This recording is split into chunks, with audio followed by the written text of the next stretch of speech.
Salut tout le monde et salut les matmatiens, j'espère que vous allez bien, que vous êtes en pleine forme et que vous êtes bien installés pour cette nouvelle vidéo. Une vidéo rattrapage des films que j'ai vus ces dernières semaines, ces derniers mois.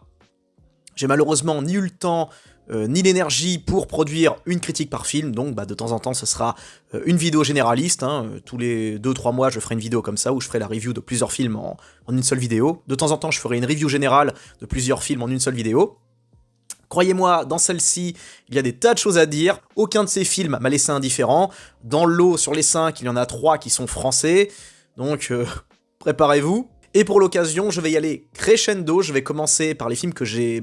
je vais commencer par ordre de satisfaction. Je vais commencer par les films qui m'ont plu. Et je vais terminer par ceux qui m'ont pas simplement déplu, mais qui m'ont carrément ulcéré. Car il y a des tas et des tas de choses à dire. Aussi bien sur les bons que sur les mauvais. Et surtout sur les mauvais en fait, car comme l'avait dit Karim Debache, je le répéterai jamais assez, car de temps en temps il faut rappeler certaines évidences, on en apprend beaucoup plus sur le cinéma avec les mauvais films qu'avec les bons. Sauf dans le cinéma français, car visiblement, on cumule, on enchaîne les ratages, mais on n'apprend jamais de nos erreurs, on refait toujours la même chose, on reprend toujours les mêmes patterns, on ressort toujours les mêmes ressorts scénaristiques, visuels, tout ce que vous voulez, et j'aimerais bien que ça change, quoi. Donc, bon, c'est l'époque, c'est comme ça. En tout cas, j'espère que cette vidéo va vous plaire. Encore une fois, je répète, je vais commencer par les films que j'ai préférés et je vais terminer par ceux que j'ai détestés. Donc préparez-vous psychologiquement parce qu'à un moment, je vais mettre une vitesse et ça va être assez désagréable pour certains. En tout cas, je vous souhaite un excellent visionnage.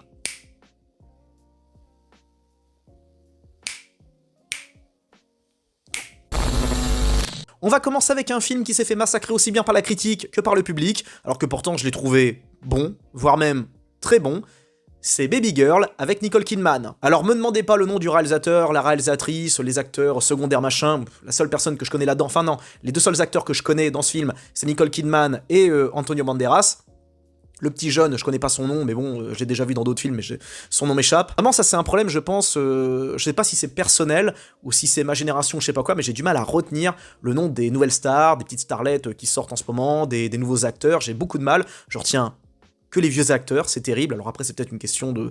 Voilà, on a l'habitude de les voir, tout ça. Nicole Kidman, elle a tourné dans je sais pas combien de films, même chose pour Banderas, bon, bref, vous m'avez compris. En tout cas, ce film s'est fait dégommer, et je ne comprends pas trop la haine pour Baby Girl, alors que on a affaire à un très bon film, un très beau film du point de vue esthétique, du point de vue de la photographie. C'est un film qui est modeste, attention, du point de vue de la mise en scène, vous attendez pas à des plans complètement dingues, on n'est pas dans... Voilà, on n'est pas dans le dernier Scorsese, pour autant, il y a certains plans, notamment le passage où Kidman est en boîte de nuit, le passage où elle est dans la piscine avec son crush, c'est vraiment des plans très beaux.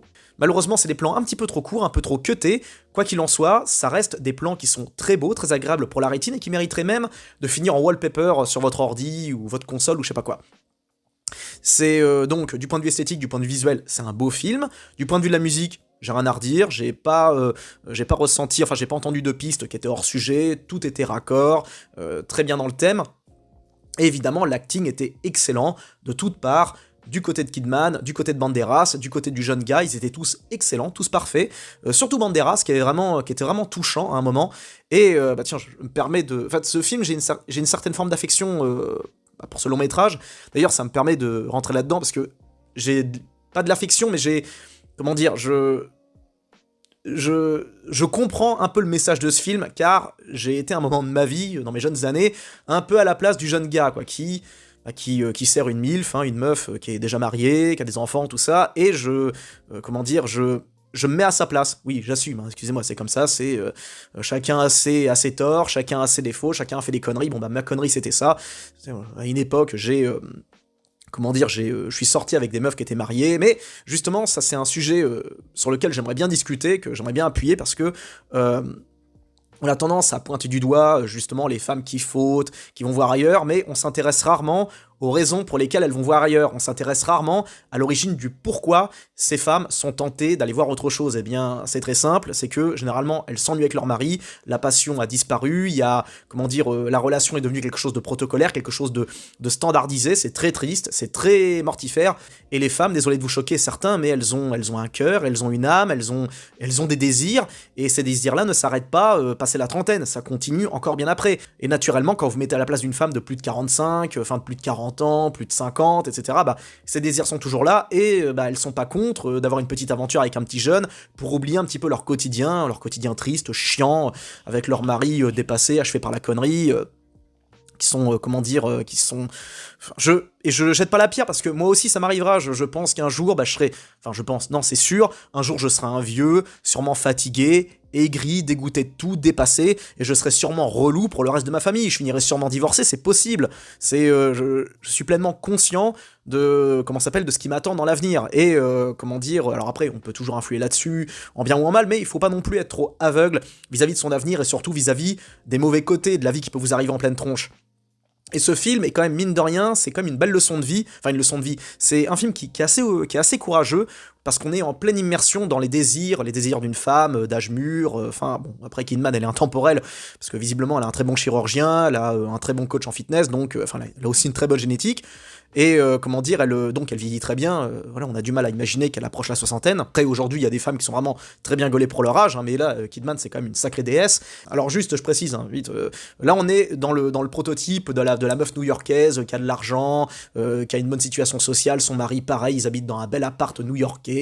Voilà, moi ma petite histoire, enfin mes petites histoires c'était beaucoup plus modeste, hein, c'était dans un univers beaucoup plus on va dire populaire, mais n'empêche que du point de vue du désir, du point de vue du ressenti, du point de vue de la passion, la tension sexuelle, tout ça, et bien qu'apporte la condition sociale, ça reste la même partout, aussi bien du côté des bourges que des prolos, et prolos, classe moyenne, ce que vous voulez. Et bon, excusez-moi, je pars loin, mais enfin non, je pars pas si loin que ça, parce que ça reste dans le thème.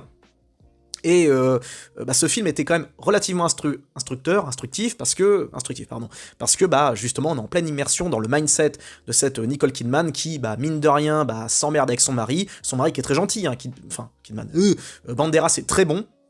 C'est un gars en plus qui joue le mari et le père de famille modèle. Il a encore une bonne libido malgré son âge, il a une bonne situation professionnelle, il s'occupe très bien de ses enfants, c'est un gars qui est attentionné, qui a le cœur sur la main, qui a une âme, tout ça.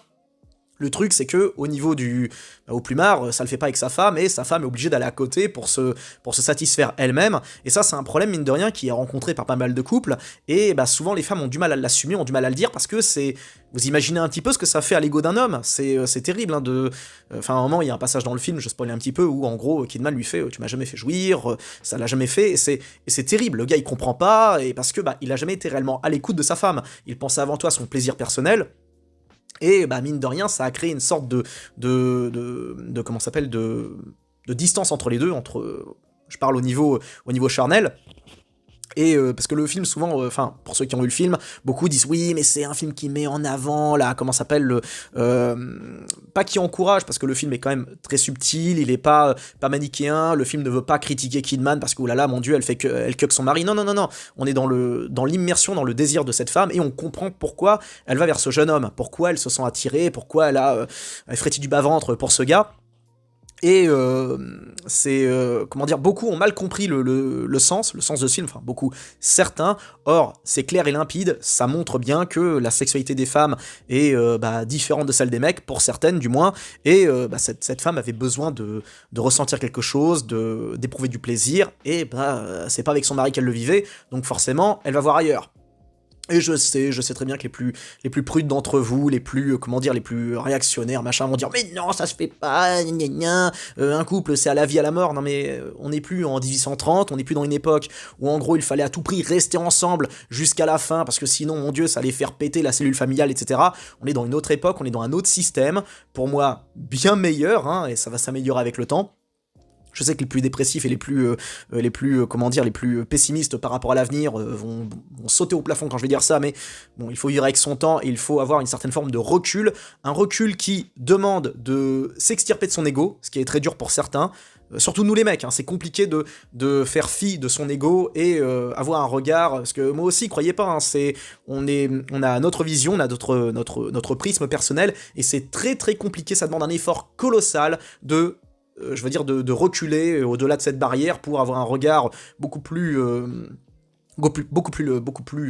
élargie, il faut apprendre à avoir du recul, et ça c'est très très dur, surtout dans les moments où on pense qu'on a l'ascendant, où on pense qu'on connaît les choses, quand on pense comment dire, qu'on a la main mise sur la situation. En réalité, souvent c'est loin d'être le cas, et ce film est une belle leçon. C'est une belle leçon aussi bien pour... Enfin, c'est un film que les mecs devraient voir, très franchement. C'est un film qu'il faudrait montrer, je pense, au moins de 50 ans, parce que ça explique très bien le désir féminin, le désir des femmes, comment s'appelle, il y a aussi un rapport au monde, il y a aussi un rapport avec la réalité, dans le sens où il y a comment dire, la réalité familiale, la réalité sociale, la réalité de la carrière, tout ça, donc les enjeux que ça implique pour une femme d'un certain âge de flirter, de sortir et de ken avec un mec qui est 2-3 fois plus jeune. Mais c'est aussi extrêmement... Parce que voilà, on va rester... Enfin, beaucoup de spectateurs sont restés dans le jugement, en mode « Kidman, c'est quand même une sacrée salope, hein, pour avoir été... Non mais les gars, attendez, on peut pas rester avec une mentalité de bigot comme ça, on est un peu plus fin que ça, on est un peu plus intelligent, on doit avoir un peu plus de recul, un peu plus de... Voilà, de... C'est marrant parce que vraiment, si vous m'aviez connu quand j'avais ma vingtaine, vous imaginez pas à quel point dans ma tête, j'étais un gars qui était un peu réac, un peu, comment dire, très dur du point de vue des rapports, du point de vue de certaines valeurs, hein, voilà, non, il y a des choses qui doivent pas bouger, on doit rester comme ça, machin. En réalité, avec la maturité, j'ai pu prendre du recul et comprendre certaines choses, et ce film peut justement aider certains qui galèrent à comprendre certaines nuances, certaines réalités, à, à évoluer et prendre, tirer une leçon de son métrage. Vraiment, je comprends pas la haine pour ce film. Je pense que aussi il y a une question d'ego chez certains gars qui, justement, se sentent un petit peu en danger, parce que ce qu'on ressent avant tout quand on est un homme, c'est le sentiment de danger. Le danger de se faire remplacer par plus jeune, de se faire dégager par un mec plus performant, de pas faire l'affaire au plumard. C'est terrible, c'est angoissant pour nous, c'est terrifiant, c'est terrible, mais... il faut, faut agir en homme et ravaler un petit peu son ego et travailler là-dessus pour être meilleur, pour être plus performant, pour être meilleur tout simplement à tous les niveaux, au niveau humain, au niveau physique, ce que vous voulez. Et ce film, c'est une bonne leçon. Une bonne leçon en mode... soyez attentifs au désir de votre femme si vous voulez qu'elle reste avec vous, quoi. C'est ça qu'il faut retenir. Et il y a des moments vraiment touchants, hein, le passage. Bon, je vais pas spoiler, mais il y a un moment vers la fin avec où Banderas vraiment nous montre son talent d'acting. Il est vraiment très très bon, très touchant. Kidman fait très bien le boulot, le jeune également. Je voyais vraiment dans le regard de cette femme, ce que j'ai un peu vécu, quoi, c'est le fait de revivre, de s'épanouir SELlement, de ressentir des choses, de retrouver un petit peu l'énergie et la niaque de sa vingtaine. Et ça, c'est quelque chose de précieux. La vie est beaucoup trop courte, hein, les gars, vous vous rendez pas compte. Hein, la vie est trop courte pour s'attarder sur des sujets... des sujets un peu chiants et et obsolètes, enfin je sais pas quoi, c'est... rien n'est plus important que son entourage, que les gens qu'on aime, que les gens qu'on désire, et il faut mieux comprendre cette réalité, ces gens qui nous entourent, ces gens qu'on aime, pour être heureux, épanoui, bon bref, c'est désolé, hein, c'est un discours un petit peu, hein, mais voilà, ce film m'a fait quand même poser pas mal de questions, mais en différé. J'ai pas spécialement cogité quand je regardais ce film, j'étais en mode ouais, bon, c'est cool, mais après, avec le recul, je me suis dit, il y a des trucs à retenir, il y a des trucs à soulever. Bon voilà, je dois être un des rares à avoir un ton aussi mature sur ce film, parce que vraiment je suis passionné de relations humaines, de relations de couple, parce que moi j'ai toujours voulu, quand j'étais jeune, j'ai toujours voulu, avoir des meufs, serrées, etc., faire l'amour, ce genre de choses. C'était vraiment mon objectif premier, number one, quand j'étais jeune. Et je galérais énormément, vous n'avez même pas idée, quoi. Moi j'ai commencé sur le tard, sur le marché du relationnel, pour ainsi dire, mais ça m'a toujours fasciné, ça m'a toujours intéressé, parce que les femmes sont pour moi des créatures magiques, hein, et on ne soupçonne pas à quel point elles sont importantes et vitales pour notre vie. Et je parle pas qu'au niveau quotidien, j'estime que les femmes rendent le monde supportable. Sans elles, le monde n'aurait aucun intérêt, quoi. Vraiment, si demain les femmes disparaissent, moi laissez tomber les gars, moi je me supprime dans la seconde, hein. C'est aucun intérêt. Je vous aime bien les gars, y a pas de problème, j'adore avoir des potes, mes amis, tout ça, mais putain, un monde sans femmes, quel enfer. Donc voilà ma critique sur Baby Girl, excusez-moi, j'ai fait beaucoup de digressions, mais c'est pour vous pousser un petit peu à le voir, ça peut vous aider à, ça peut vous pousser à le regarder, et vous pousser surtout à le regarder avec un angle assez, détachez-vous un petit peu, regardez ça un peu en mode, vous investissez pas trop là-dedans, dans le sens où, Ne prenez pas ce film trop à cœur, surtout les gars qui ont malheureusement souffert d'une rupture, ou alors qui se sont fait cuck, qui se sont fait, qui se sont fait tromper. Ça arrive à tout le monde, les gars, pas besoin de complexer là-dessus. Ça nous arrive tous, ça m'arrivera un jour, je pense. Voilà, il y a pas, ça fait mal à l'ego certes, mais il faut aller de l'avant, il faut avancer. Et ce film peut aider, je pense, certains à comprendre la jeune féminine, à comprendre les désirs, parce qu'aujourd'hui, que vous le vouliez ou non, nous sommes en 2025, le système ne va faire que d'évoluer, tout va s'arranger sur absolument tous les domaines, du point de vue technologique, du point de vue, je sais pas moi, de la vie quotidienne, machin. Donc voilà, les problématiques d'aujourd'hui ne sont plus les mêmes que ceux d'il y a, d'il y a simplement 20 ans. Le monde a changé, il est dur, oui, toujours aussi dur, mais c'est une autre dureté, c'est une autre forme de complication, mais les relations humaines, à l'heure actuelle, elles sont essentielles. La communication, la compréhension, l'empathie, etc. C'est quelque chose sur lequel il faut miser.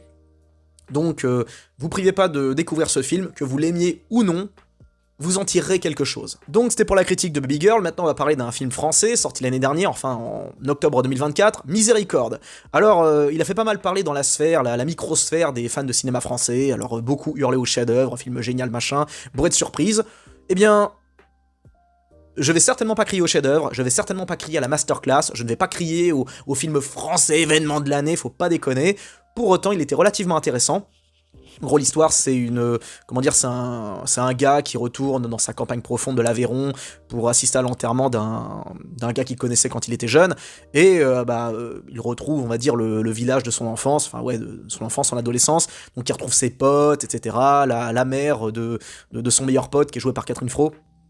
Je crois qu'elle a un peu abusé du bistouri, ça a moins bien marché que pour Kidman, c'est mi-canard, mi-poupée gonflable, bon bref, c'est comme ça, et en tout cas, moi je critique pas la chirurgie, au contraire, moi je suis pour le progrès médical, la chirurgie, parce que plus les gens vont faire d'opérations chirurgicales, et plus la chirurgie va évoluer, et un jour la chirurgie, vous savez, c'est con, mais je fais une aparté, mais moi si je pouvais arrêter la guerre comme ça d'un claquement de doigts, je le ferais, toutes les guerres dans le monde, mais si on veut regarder ça avec un regard, si on veut être pragmatique et froid, les guerres ont au moins un intérêt, c'est l'avancée de la médecine.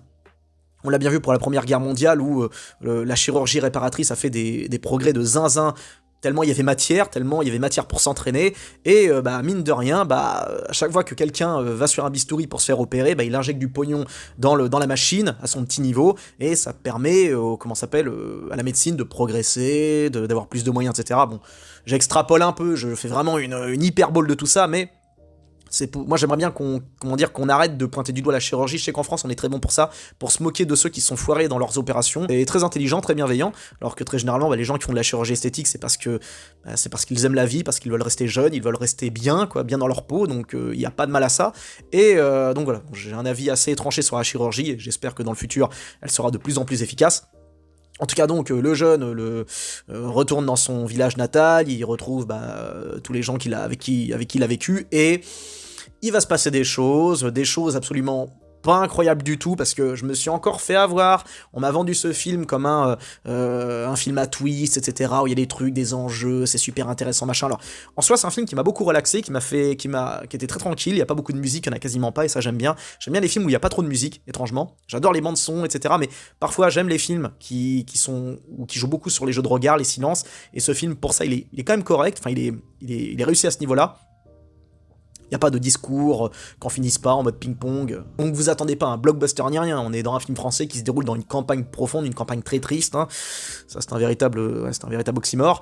Et oui désolé, moi je suis Team Ville, hein, les gars, moi la campagne, j'ai assez côtoyé ça dans ma jeunesse, plus jamais quoi. Donc j'ai été plus ou moins embarqué par l'histoire, mais c'est pas pour autant transcendant, c'est pas pour autant inoubliable. L'acting est correct, ça je le reconnais. La photographie est propre, oui, il y a des champs contre champs comme d'hab, mais ça reste, on va dire, c'est pas scolaire, je dois reconnaître que, d'ailleurs, il me semble que le film a failli avoir un César au niveau de la photographie, du moins il était dans les listes des films, il avait aucune chance devant le Comte de Monte-Cristo, devant Emilia Pérez, tout ça, mais je reconnais que la photographie était propre. Il y a quelques bonnes idées au niveau des plans, tout ça, le plan des gendarmes qui surveillent, avec les feuilles qui cachent les visages. D'ailleurs, c'est un film qui a très peu de personnages, en réalité, qu'on a moins d'une dizaine, et C'est relativement... c'est un film qui est original, voilà. C'est un film français, dans la pure tradition des films français, à savoir des films pas spécialement portés sur l'énergie, portés sur l'énergie de l'espoir, ce genre de choses, loin de là. Mais ça reste quand même un produit de bonne facture. Mais voilà, attendez-vous, vous attendez pas à du fun. Voilà, c'est ça, vous attendez pas à du fun, vous attendez pas à rigoler. C'est particulier. Mais ce n'est pas mauvais pour autant. Je dois reconnaître que quand j'ai vu l'affiche, quand j'ai vu la bande-annonce, j'étais en mode... Mais, pour être honnête, c'est pas... Je veux dire, c'est pas aussi mauvais que je l'imaginais. Voilà. Et mention spéciale au jeu d'acteur qui est relativement correct, surtout pour le Curton, hein, il est vraiment très bon dans son rôle. Ils sont tous très bons, ils ont tous un bon jeu, ils en font pas des tonnes, ils en font pas des caisses, ils surjouent pas le dramatique, on a affaire à un bon acting, on va pas se leurrer, donc je recommande Miséricorde pour les grands amoureux du cinéma français qui seraient passés à côté. Bon allez, ça y est, maintenant on va passer aux films qui m'ont pas spécialement convaincu, donc ça y est, je commence déjà à mettre le casque pour rentrer dedans. Alors, je vais rebondir directement sur un autre film français, du nom de Vaindieux. Alors, il est sorti début décembre 2024 et ça a été la révélation de l'année, enfin plutôt de début 2025, parce que le film a bénéficié d'un gros bouche à oreille, parce que film qui se déroule dans le Jura, qui met en scène des acteurs amateurs, enfin des gens normaux quoi, qui jouent dans un film qui pointe du doigt la réalité de la campagne, du Jura, de la Franche-Comté ou je sais pas quoi, donc un vrai pur produit du terroir, avec une réalisatrice qui est toute nouvelle, hein, qui débarque dans le milieu. Une des actrices principales, Maïwenn Barthélemy, a chopé le César, bravo à elle, tout ça. Mais ce film, je l'ai détesté à un niveau que vous ne pouvez même pas imaginer, parce que j'y vois ici, dans Vaindieux, le misérabilisme à la française. En gros, on filme les gueux, on filme les pécores, en mode « Oh, vous avez vu? Oh, il en existe encore! C'est incroyable, c'est fantastique, regardez comment ils travaillent, regardez comment leur vie est dure, oh !» Enfin, il y a ce truc qui me saoule, quoi. C'est-à-dire que on a encore l'impact de Germinal, de Zola, tout ça, où à chaque fois qu'on monte des pauvres et des prolos, faut toujours forcer à fond sur le mélo, sur le côté dramatique.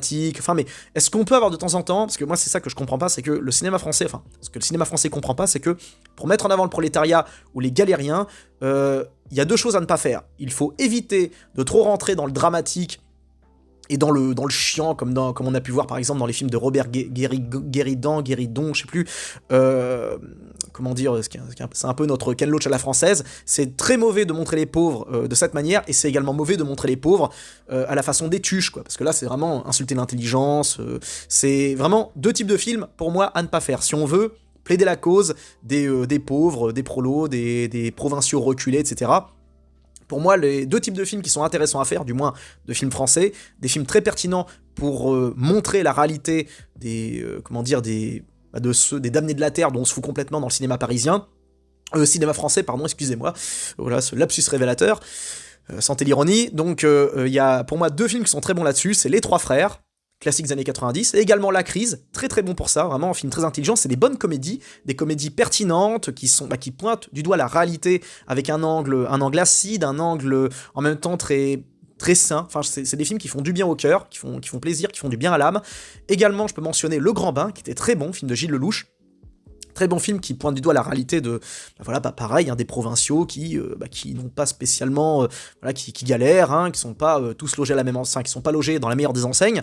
C'est des films qui font du bien et qui sont en même temps politiquement, parce que je sais que beaucoup disent que le cinéma c'est politique, hein, ouais, c'est vraiment le truc des... En fait, ceux qui me disent souvent que le cinéma c'est politique, c'est les gens qui sont surpolitisés, donc à savoir les gens qui n'y connaissent rien, quoi. Ou alors qui voient des messages subliminaux dans d'autres trucs, vous allez faire croire que, je sais pas, la saga Fast and Furious c'est une vitrine pour le Parti démocrate, enfin bref.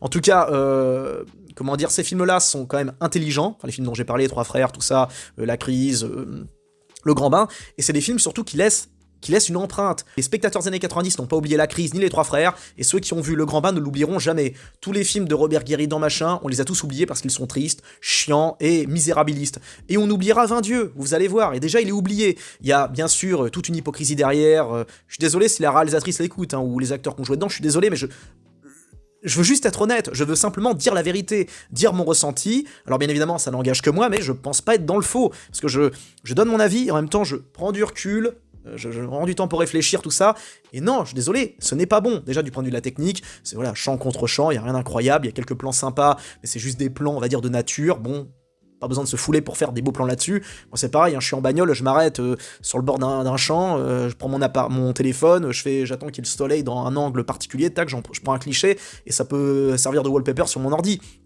Il y a rien de compliqué à filmer des beaux paysages. Mais concernant le reste, musique, je crois, enfin je me souviens plus s'il y avait une piste musicale, mais si elle était là, elle était très discrète. D'un côté, tant mieux. Mais alors, l'acting, je suis désolé, mais je suis pas d'accord de prendre des acteurs amateurs pour jouer dans un film comme ça. J'estime qu'il faut prendre des acteurs un minimum bons, comme l'a fait Gilles Lelouch en prenant Mathieu Amalric, ces mecs-là, même Guillaume Canet qui était pas mauvais. Bon, lui il jouait pas un prolo, mais il était bon. Enfin, pour moi, j'estime qu'il faut. Déjà, en plus, c'est ça le truc. C'est que j'estime qu'il faut prendre des acteurs connus pour jouer des gens méconnus en quelque sorte. Parce que faire jouer des méconnus, ça ne marche pas. Ça va marcher sur la courte durée. Mais si on veut rendre service à une cause, à savoir les oubliés de la nation, eh bien vous mettez des acteurs connus. Alors je sais, pour les budgets c'est pas évident, machin, mais on s'en fout, c'est pas mon problème. Il faut mettre en avant des acteurs connus pour que ça reste dans la tête des gens. Avec ça, bien sûr, faut ajouter un bon scénario, une bonne histoire. Mais là, on en revient, là, c'est dans ce genre de cas de figure, c'est la crise, les trois frères, le grand bain. Or là, 20 Dieu, il n'en restera rien parce que les acteurs sont inconnus, ils ne seront sans doute jamais connus, connaissant le cinéma français, et finalement c'est un peu un coup d'épée dans l'eau, quoi. D'autant plus que, comme je l'ai dit, il y a un côté misérabiliste où on est en mode reportage de Discovery Channel ou d'Arte sur les gueux de la Franche-Comté, en mode ah là, vous avez vu, ils montent sur des tracteurs, oh là, et ils travaillent la terre, c'est incroyable, hein. Il y a un côté vraiment, je sais pas, j'avais l'impression de voir un reportage en immersion comme si la France était la Russie, quoi, comme si on était en Sibérie dans un truc reculé à 10 000 km. Non, je sais pas, la Franche-Comté, c'est à 2-3 heures de route de Paris, je sais pas, c'est pas loin, quoi. Enfin, la France, ça se traverse en une demi-journée, quoi. Et pourtant, on a tendance à montrer la campagne comme si c'était des trucs vraiment qui se déroulent à l'autre bout de l'océan Indien, enfin bref. Et enfin, c'est mon ressenti quand j'ai vu ça. Déjà, je ne parle même pas du scénario. Le scénario, c'est quoi? C'est un jeune galérien qui vraiment, mais il y a des moments, je veux pas les spoiler, mais c'est lunaire, quoi. En gros, le jeune Toton, il perd son père, qui est une espèce d'alcoolique, loser, tout ça. Il crève d'une façon, mais je veux dire, la façon dont c'est montré, on comprend rien, mais c'est typique des films français. C'est les mêmes patterns, les mêmes moments, enfin, il y a rien d'original, c'est cuté au moment où c'est censé devenir intense, il comprend la mort de son père, et plutôt que d'insister là-dessus, non, ça cut direct, et paf, on passe à autre chose. Et bien évidemment, dans ce film, personne n'a d'argent, comment dire, c'est triste, c'est mort, il y a pas de vitalité, et en gros, le seul truc un petit peu, qui donne un petit peu de niaque, c'est que le jeune Toton, il comprend que, pour se faire du fric, il faut, enfin, je veux dire, il pense avoir trouvé le bon filon, parce que oui, le personnage de Toton est un des personnages les plus cons et les plus antipathiques que j'ai jamais vu dans le cinéma français.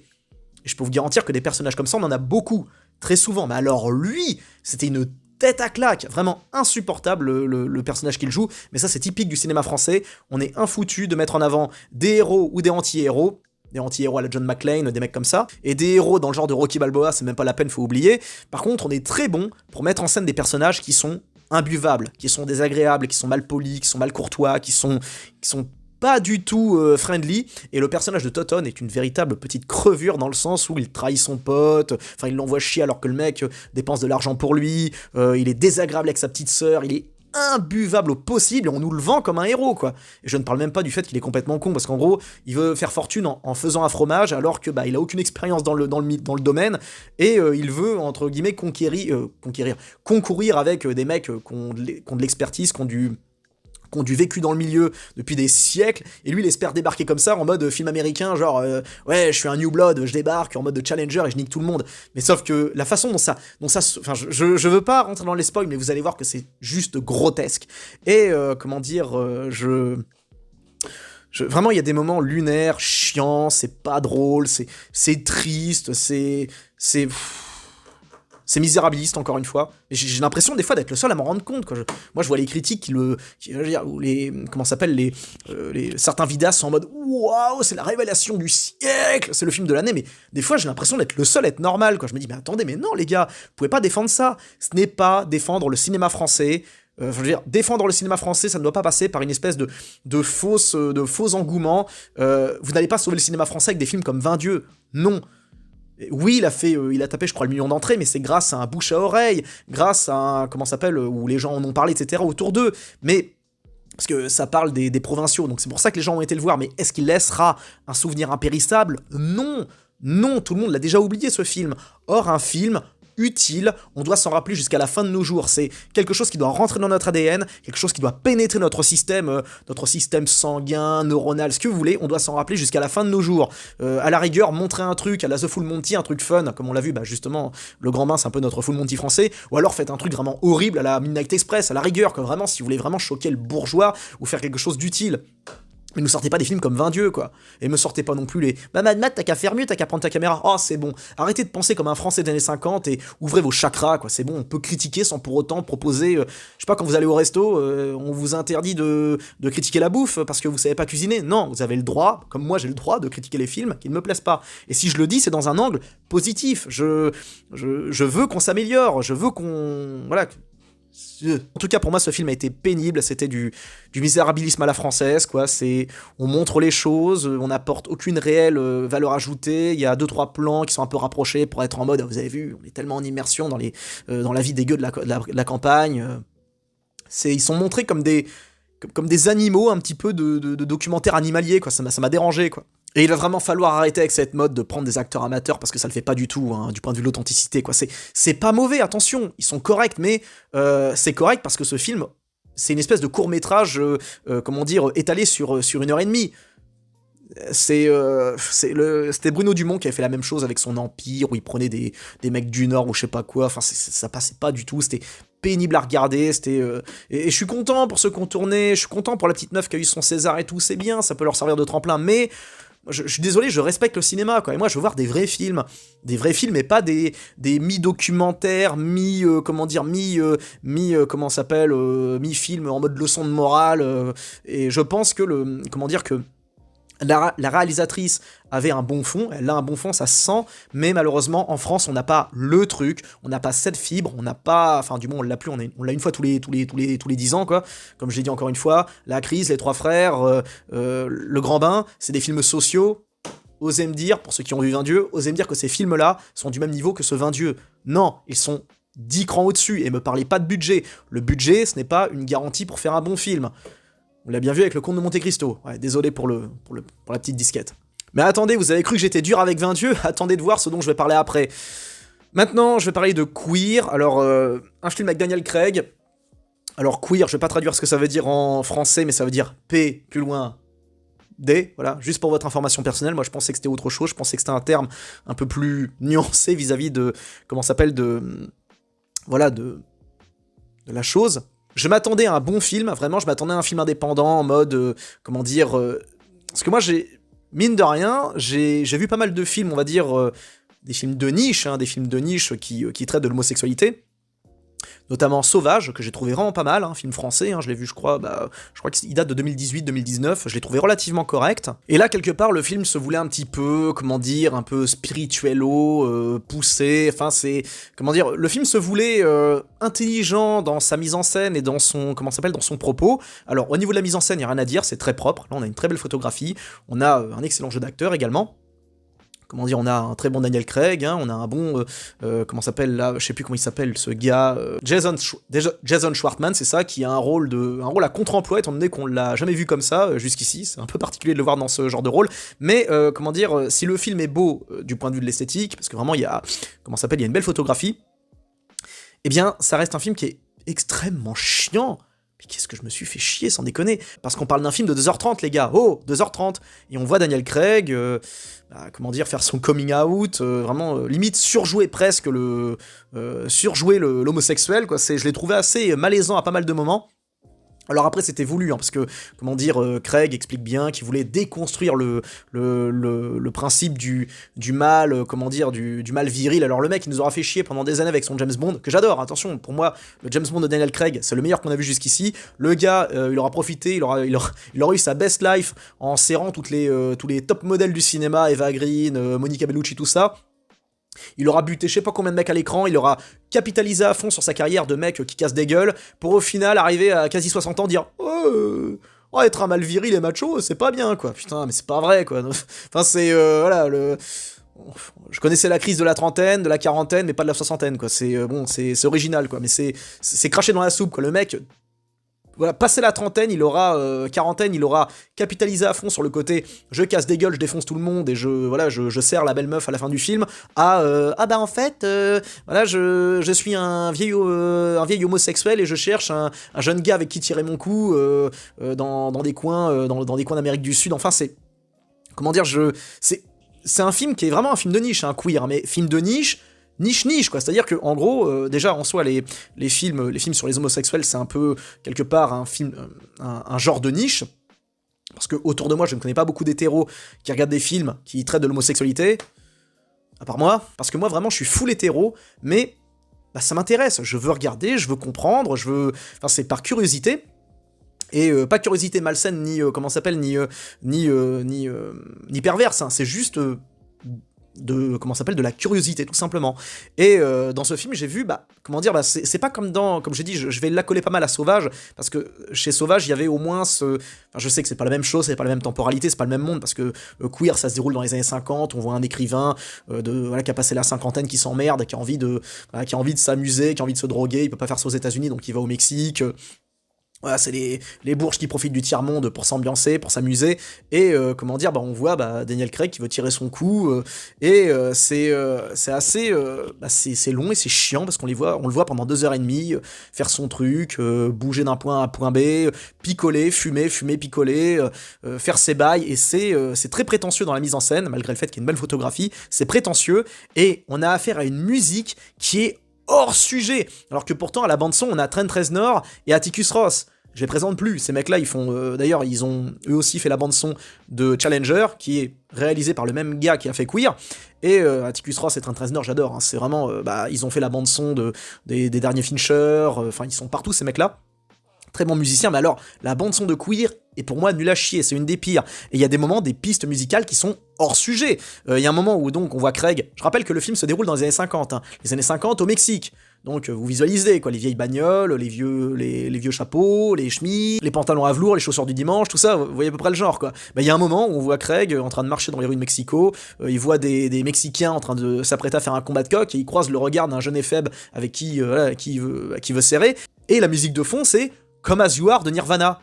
What the fuck? Non mais Nirvana, groupe grunge, début 90, dans un film qui se déroule dans les années 50, au Mexique, ça a autant de cohérence que mettre, je sais pas, un Daft Punk sur un film qui parle de Jeanne d'Arc, quoi. C'est n'importe quoi, c'est hors sujet, et malheureusement, enfin, ça pourrait être intéressant si le film se voulait, on va dire, un peu expérimental dans le sens de l'action, ce genre de choses, sauf que là, non, on voit juste un film, voilà, je parlais de niche, c'est que en soi, le film sur les homosexuels, les films gay-friendly, les films gays, tout ça, c'est un film de genre qui, en soi, je pense, je dis pas en étant hyper connaisseur, mais je crois que c'est un film qui s'adresse en partie aux gays, mais là, ce Queer, c'est un film qui s'adresse aux gays de plus de 50 ans, donc c'est vraiment, on parle d'une niche, attention, non, on parle d'un film qui, visiblement, pourrait davantage parler aux gays de plus de 50 ans qui seraient potentiellement écrivains, quoi, parce que c'est ça, quoi. On est que dans la peau d'un écrivain, on voit la vie à travers un écrivain, sa vision d'écrivain.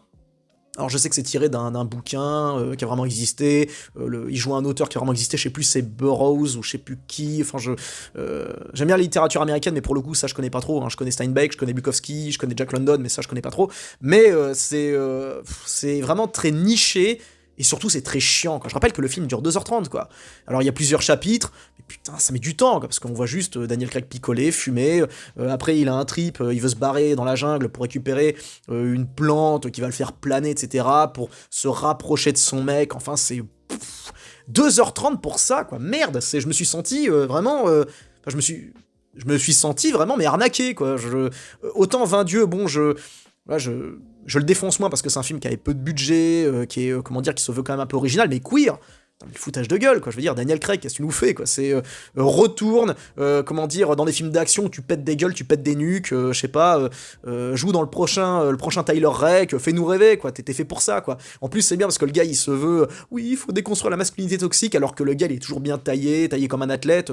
Voilà, arrête tes conneries, Craig. Enfin, on a bien compris que tu veux simplement rentrer dans le moule de l'époque actuelle, tu veux pas te faire cramer auprès des studios, je pense, quoi.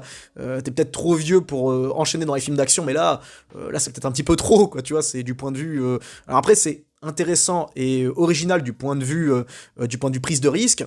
Mais est-ce que c'était vraiment si nécessaire que ça, sachant que c'est un film qui ne parle à personne, et c'est un film qui n'a parlé à personne, car échec total, gros flop, personne s'y intéresse, donc voilà, c'est quel intérêt. Donc vraiment, grosse déception, parce que je m'attendais vraiment à voir un truc un peu...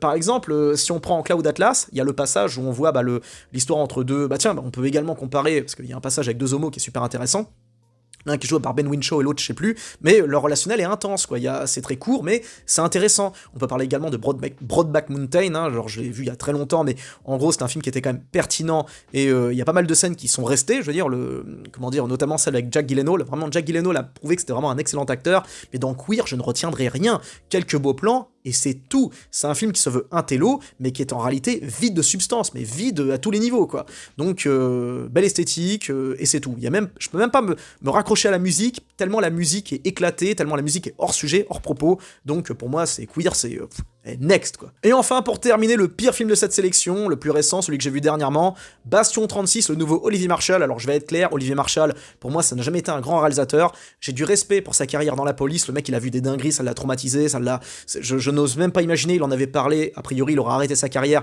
après qu'il ait découvert, désolé, hein, mais il aurait découvert, au cours d'une enquête ou je sais pas quoi, un bébé, un nouveau-né dans un micro, bon, voilà, j'en dis pas plus, mais voilà, parce que je veux pas conceptualiser l'image, quoi. Quand vous voyez ce genre de choses, en vrai, je pense que plus jamais vous pouvez jamais vous en remettre, c'est pas possible. Visuellement, c'est pour ça, les gars, c'est pour ça, vraiment, en France, on a cette haine du flic, alors que les flics nettoient vos merdes, les gars, vous vous rendez pas compte. Vous croyez qu'il se passe quoi quand il y a un accident, quand il y a un cadavre, quand il y a quelqu'un qui se fait buter, quand il y a une agression, quand il y a un viol, ce genre de choses? Qui y va? Qui fait le ménage? Qui nettoie la voirie? Qui s'occupe de tout ça? Bah, c'est en partie les flics, les pompiers, tous ceux qui bossent dans ces boulots-là, qui sont méprisés, alors que vous n'avez pas idée à quel point, justement, on est encore sains psychologiquement, en partie grâce à leur métier, grâce à ce qu'ils font. Mais eux, derrière, ceux qui se tapent qui doivent ramasser les pots cassés, quoi, qui ramènent ça chez eux, qui ramènent ça à la maison, ces traumatismes, cette vie, cette dureté. Et donc, Olivier Marshall, j'ai un respect infini pour sa carrière. Parce que déjà le mec il a commencé flic très jeune, il a fini réalisateur, pour moi c'est exemplaire, et c'est un modèle de self-made man, hein, c'est un modèle de réussite, et bien évidemment j'ai compassion totale par rapport à ce qu'il a vécu, par rapport à ce qu'il a vu, c'est un guerrier, c'est un survivant, et mentalement, moi je m'en serais jamais remis, je pense que je me serais jeté par une fenêtre, ou j'aurais fini sous cacheton, on m'aurait jamais retrouvé, j'aurais fini, je sais pas, sous un banc, recouvert de feuilles, je sais pas, mais au niveau force mentale, je pense que on a affaire à un rock, quoi. Mais par contre, du point de vue du cinéma, là je quitte vraiment là je vais parler uniquement cinéma, du point de vue cinéma, je le trouve très surcoté, je sais que beaucoup adorent 36 quai des Orfèvres, alors moi je défendrai ce film du point de vue de l'esthétique. Au niveau visuel, au niveau de la photographie, c'est très propre, surtout pour un film sorti, pour rappel, en 2004, donc il a plus de 20 ans, et c'est un film qui est toujours aussi propre. Daniel Auteuil est excellent, même chose pour Depardieu, comment il s'appelle, celui qui est très bon dans le doublage, André Dussolier, ils sont tous excellents dans leur jeu, mais le problème de 36 quai des Orfèvres, c'est que ça force trop sur le mélo, ça force trop sur le côté dramatique, mais ça je pense que c'est quelque part l'état d'esprit très torturé de Marshall qui ressort. Quelque chose de très noir, de très froid. Alors, c'est tourné en plein hiver à Paris dans des décors absolument horribles. Enfin, c'est triste, quoi. Paris, c'est une ville très triste. Hein. On vend la ville de lumière, ville de l'amour, alors que moi, ça m'a toujours foutu le seum comme bled. Et comme ville. Et je pense que Paris c'est bien quand on est riche. En fait, Paris ça fait rêver que quand on a du pognon, quoi. Et le film est très froid, très triste. Le jeu d'acteur est très bon, mais malheureusement Marshall force à fond sur le côté dialogue, comment ça s'appelle, les mecs parlent en ping-pong, ça se veut grave, ça se veut ultra sérieux, et la musique omniprésente, toujours la même, qui est sans arrêt la même. Ça vous fait sortir, et c'est pour ça que 36 quai des Orfèvres, mine de rien, vieillit très mal, malgré le fait qu'il y ait pas mal de bonnes scènes. Et c'est son meilleur film. Je sais que beaucoup défendent Les Lyonnais. Pour moi, Les Lyonnais est très oubliable, notamment Gérard Lanvin, je trouve que c'est un acteur qui est quand même assez surcoté, il a toujours le même type de rôle, etc. Et pour le coup, il colle bien au décorum, mais j'ai eu beaucoup de mal avec Les Lyonnais. En fait, en gros, c'est que Marshall a toujours les mêmes patterns, toujours les mêmes il utilise toujours les mêmes ressorts scénaristiques, et ça devient rébarbatif. Je parlais Je pourrais également parler de MR73 qui est sorti en 2008. Pour moi, c'est ce film qui a amorcé le déclin, le downgrade d'Olivier Marshall. Très mauvais, très cliché, très surfait. Auteuil qui en fait des caisses dans le rôle du flic torturé, de l'intérieur, tout ça. Puis après, Marshall l'a continué, il a fait d'autres trucs, il a joué dans pas mal de films. Et j'ai jamais vraiment kiffé le gros de ses productions. Je reconnais juste le talent au niveau de l'esthétique et de la photographie. Là, il a un très bon chef-op ou je sais pas quoi, il y a pas de problème. Mais alors, du point de vue du reste, non. Même Pax Massilia, j'ai lâché l'affaire tellement c'était vulgaire, tellement c'était... j'ai pas pu. Et j'y arrive enfin, son Bastion 36, très mauvais. Pareil, j'ai eu du mal à suivre jusqu'au bout, vraiment, c'était... les personnages surjouent, ils jouent ils surjouent le cliché des flics désabusés, torturés par la vie. J'ai fréquenté quelques flics, ils sont pas comme ça, ils parlent pas comme ça. Ils sont durs, oui, parce que leur quotidien est dur, et ils sont obligés d'être durs. Pas le choix, hein, qu'est-ce que vous croyez, c'est pas des... Je veux dire, c'est pas des hôtesses d'accueil à Auchan, quoi. C'est des mecs qui sont dans la rue, qui sont confrontés à la violence, à la baston, à la cam, etc. Donc les mecs sont obligés d'être durs mentalement et physiquement. Et ces mecs-là, généralement, ils sont pas comme ça, quoi. Ils sont un peu plus, justement, relâchés. Souvent, les gars qui ont les métiers les plus durs, c'est souvent les gars qui ont le plus d'humour, paradoxalement. Ils sont durs, mais en même temps, les mecs, ils ont un recul sur la vie parce qu'ils savent très bien que ça peut s'arrêter comme ça d'une seconde à l'autre. Donc ceux qui connaissent bien la vie, ceux qui travaillent dur, ils ont beaucoup d'humour. Flics, pompiers, mecs qui bossent dans le bâtiment, qui travaillent dans des secteurs vraiment durs, eux ils savent déconner. Avec ces mecs-là, c'est pas du tout la même ambiance que quand vous bossez en open space, dans un joli bureau, tranquille. Et j'ai rien contre les gens qui travaillent dans les bureaux de façon tranquille, hein, pas du tout. Hein. Et c'est évidemment pas du tout la même chose non, en fait, je peux pas me comparer parce que je suis tout seul, mais voilà, c'est... Voilà, bon, je digresse un petit peu, mais pour revenir à Bastion 36, très mauvais jeu d'acteur, le petit-fils Belmondo est très mauvais, franchement, on est très loin de ce que faisait son grand-père, il a pas la même épaisseur, il a pas la même chose, on essaye de nous le vendre comme une machine de guerre, comme un Jason Bourne, mais ça passe pas, j'y crois pas, mais ça c'est plus une question de mise en scène. Je pense que si c'était un réalisateur américain qui avait tourné le truc, ils auraient fait du petit-fils Belmondo une véritable machine de guerre. Or là, même s'il y a un très bon sens de l'esthétique, c'est pas ouf. Pour moi, c'est vraiment son pire film, hein, Bastion 36. Hein. Le début, mais 15 plombs avant de se démarrer, on a droit à une filature on n'y croit pas. Quand je veux dire, c'est long, c'est inutilement long. Les enjeux, les machins, le twist, j'ai trouvé ça lourd. Vraiment indigeste, je luttais pour regarder ce film, vraiment ça me fatiguait, j'avais envie de dormir, ça me fatiguait quoi, alors que moi je voulais voir un truc avec un minimum d'action, même avec de la vulgarité extrême, ce serait passé, mais là non, c'est lourd. Alors bien évidemment, ça veut pointer du doigt les institutions policières qui ne couvrent pas leurs gars, etc. Bon ça, on a l'habitude quoi, on l'a vu avec Bac Nord, on l'a vu avec d'autres films du même genre, mais on est très loin, moi j'aurais voulu voir plutôt...